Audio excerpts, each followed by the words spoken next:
Well, good morning. Welcome to Debbie's Back Porch. So glad to have you with us. You know, I really didn't have much of a garden last year, just a few container tomatoes and peppers. So I haven't really canned anything since the year before, but I got a really good buy on some chicken breast. So I thought I would can those to save space in my freezer and to have them ready to eat quickly. Now, I canned these per the Ball Complete book. I canned them raw pack in half pints because, you know, most of the time I'm eating alone, so I want to have them in the right size. So before I go through this process with you, if you will, give us a thumbs up and subscribe and click the little bell in the top right. You'll get a notice when I post new videos.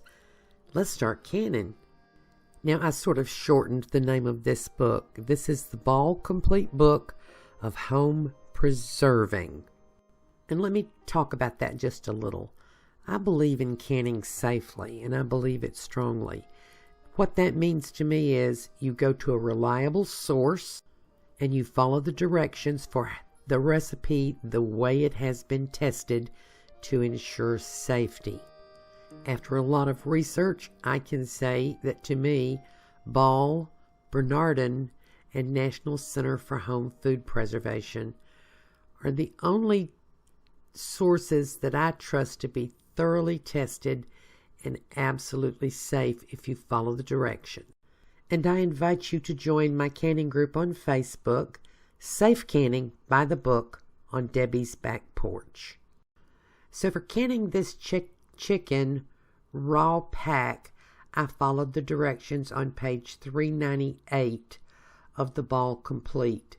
And I suggest you also read over page 396 because that is general canning meat directions. And you'll pick up some little tips here about how to cut your meat and that sort of thing. So some of these directions are a little bit different than what you would find. Well, they're very different than what you would find on National Center for Home Food Preservation.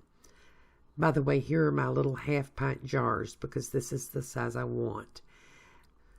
And don't fret over the difference. All that means when you find different recipes or directions between reliable sources is that they have printed the directions as the tests were conducted. So to get started, we want to get everything together. Now, I have here a funnel that measures a 1-inch headspace. It fits right on top of the jars, and you can see the bottom of this funnel is the headspace, is 1-inch headspace.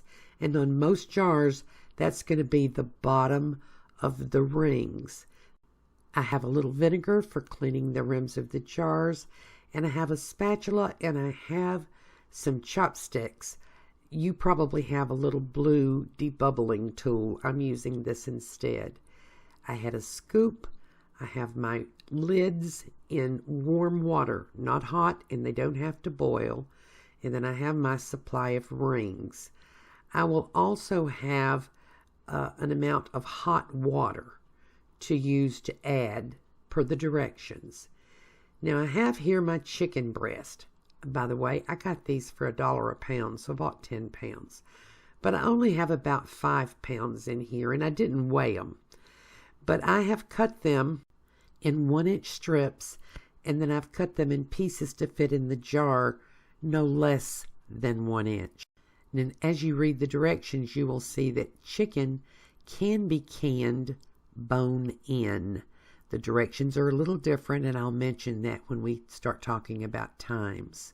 There's not a lot of guidance on the chicken page in the book about the size for boneless chicken, so I referred to the meat page, page 396.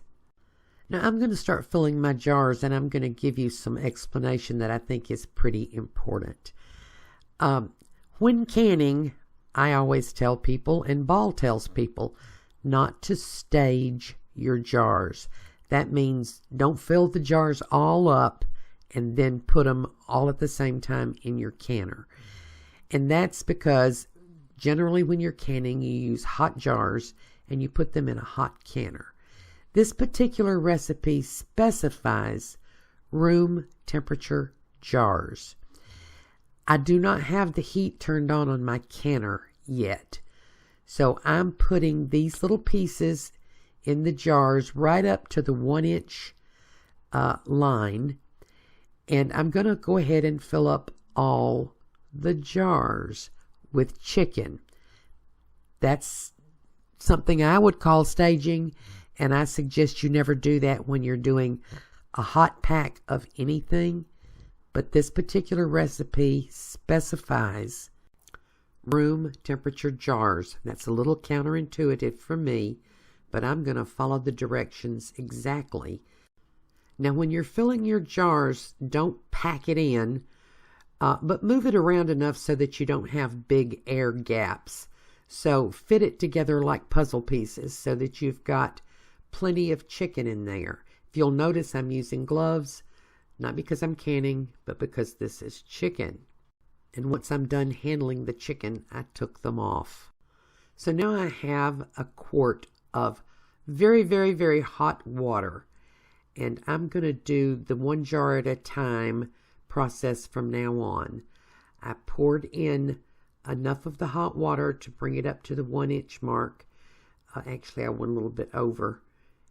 And I'm using the chopsticks because they're small, and these are very small jars. Now, just a note, you can use different size jars as long as you go down in size. So I'm using the directions for canning pints for these half-pint jars.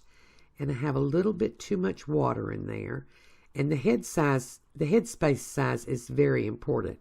If it says 1 inch, it needs to be 1 inch. So I'm taking the water down to the 1-inch mark. Once I get the headspace right, I'm going to dip my paper towel into my vinegar, and I'm going to clean the rim very well. The purpose of this is to make sure you don't have any debris on your jar rim, and also you need to check your jar rim to make sure there are no little chinks in it. Then I'm going to put my warm lid centered on the top. I'm going to put my ring on finger tight. Make sure it's seated properly. And you know, if it's not seated properly, if you turn it backwards a turn, it will seat properly. So finger tight into the canner, and I'm going to turn the canner on now so it will start heating. And we're going to do the rest of this very quickly, 1 jar at a time.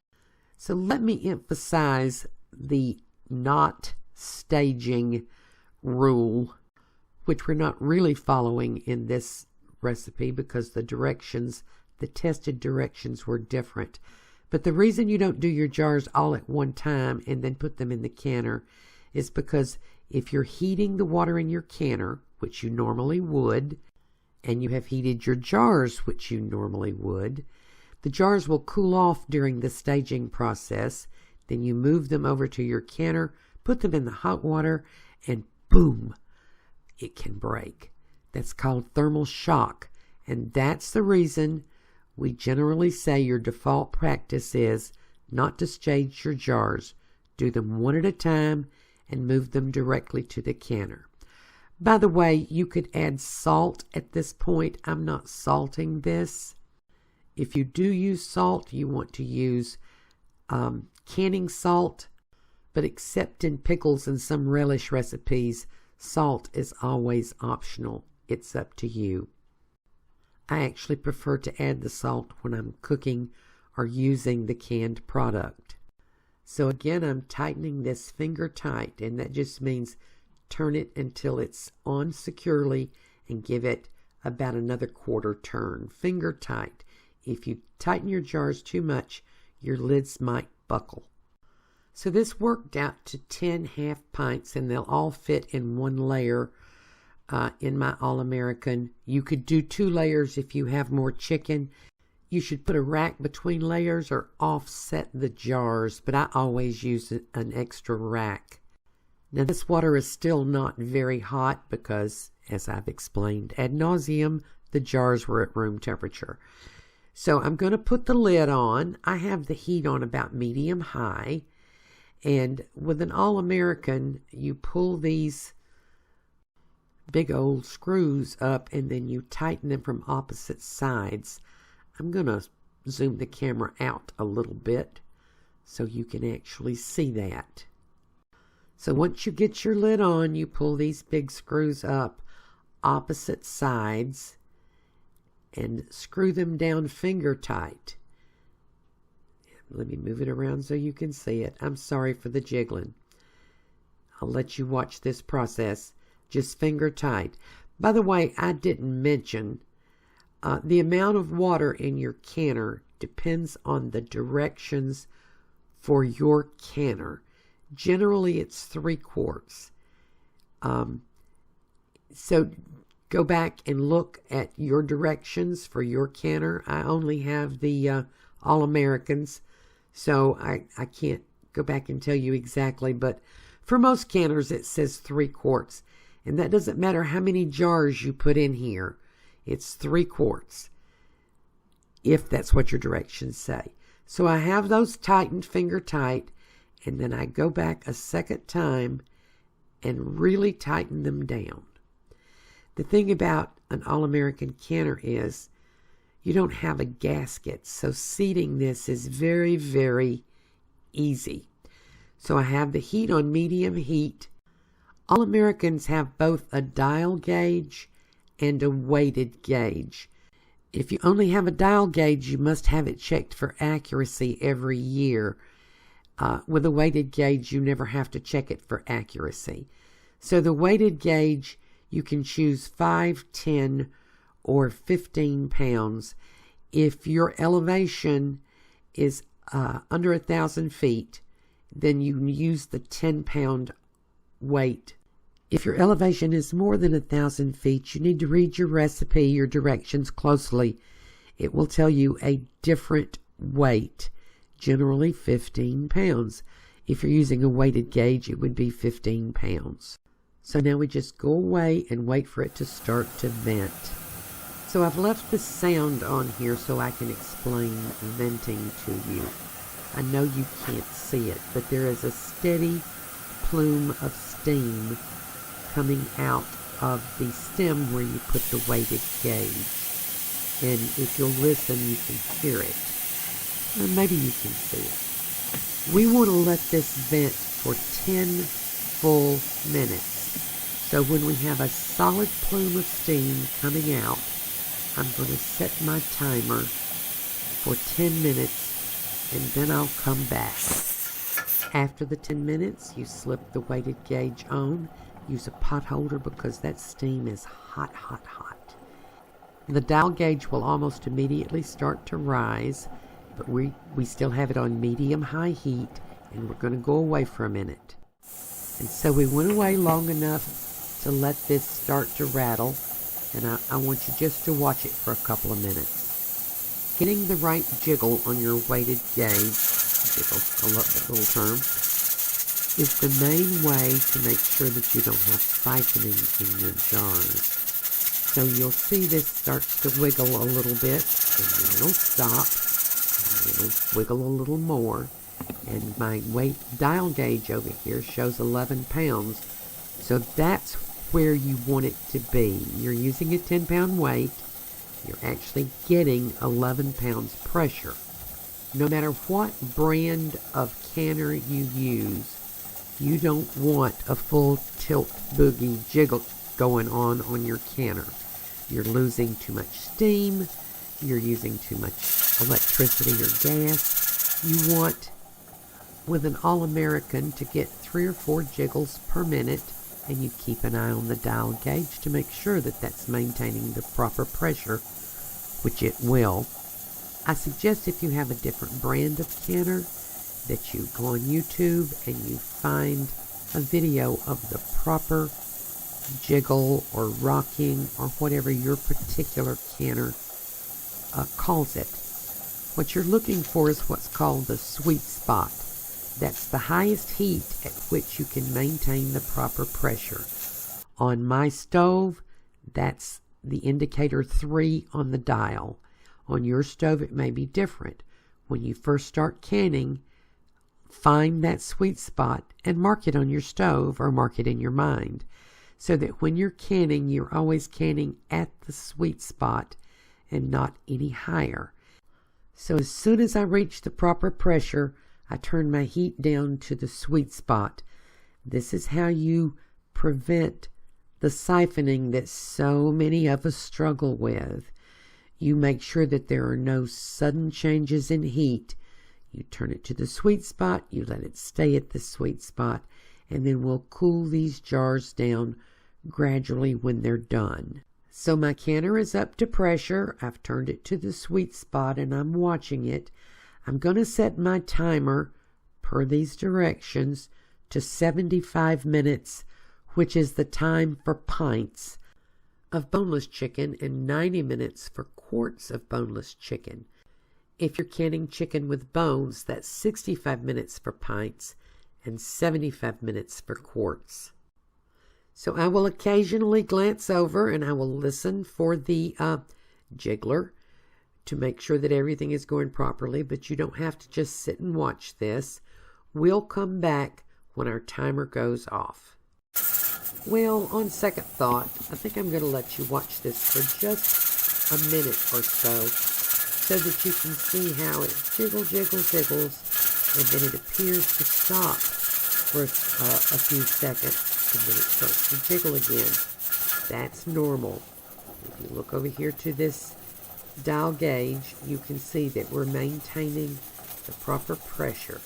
So just so that you can get used to hearing how it goes, I'll let you listen this other minute. So my timer just went off. I turned off my timer. I'm turning off my heat, and I'm just going to wait. What we do now is we wait for the dial gauge to go all the way down to 0. I'll be back. So the dial gauge is now at 0, and I'm going to tell you a little trick about All-Americans. I have 4 All-Americans, and this is true for all of them. Even though your dial gauge is down to 0, with the weighted gauge on, there is still just a tiny bit of pressure in there. So I want to release that pressure without causing any siphoning. So I just gently touch with a pot holder until you no longer get a little hiss when you touch it. Now, let me add, once your dial gauge is at 0, you need to wait another 2 or 3 minutes before you do this. And I don't think you have to do it with any other brand, but I have 4 All-Americans, and I have to do this with all of them. I just don't want that little whoosh that can cause siphoning. So now the weighted gauge is off. I'm going to wait another 10 minutes before I remove the lid. And you just unscrew all of these all the way around, and you will have to use a pot holder. Something I'll mention, for some reason, many directions and books say at this point to remove your canner from the heat. Don't move your canner. Turn the heat off. Even if you're on an electric stove, it'll only take 2 or 3 minutes for the heat to turn off, and that's not going to hurt a thing. Don't try to move this canner. It's way heavy, and it could burn you way bad. And always remember, when you take your lid off, to open it away from you. Let me get a good hold of it here. The handle's actually a little bit hot. Away from you, just so that the steam doesn't hit you right in the face. I'm going to let this sit undisturbed for 10 minutes, and then I'll come back and take out the jars. So I have my handy dandy jar lifter here, and if you don't have one, buy one. You really need this. Taking the jars out any other way is likely to get you burned, and you don't really want to be handling the rings. I'm going to take them out one at a time. I have some dishcloths on a cutting board because there'll be water dripping off of these, and you really don't want to be setting these hot jars on a hard surface. I mean, you might be fine doing that, but I don't want to do that. I'm afraid they'll break. History tells me they might break. How's that? So when you take these out, set them down not touching. Do not tighten the lids. Don't fool with the lids and the rings. And once I get them out, I'll show you what I got. So here we are, and we're just going to be waiting for the pings. So we're going to let these sit undisturbed 12 to 24 hours before we take the rings off. But some of the things you might be looking for that I'd like for you to notice: no siphoning. These jars are all at the level of liquid and chicken that they were when we put them into the canner. Looks like one lid buckled a little. We'll check it when we take the rings off. Now I want to show you the inside of the canner.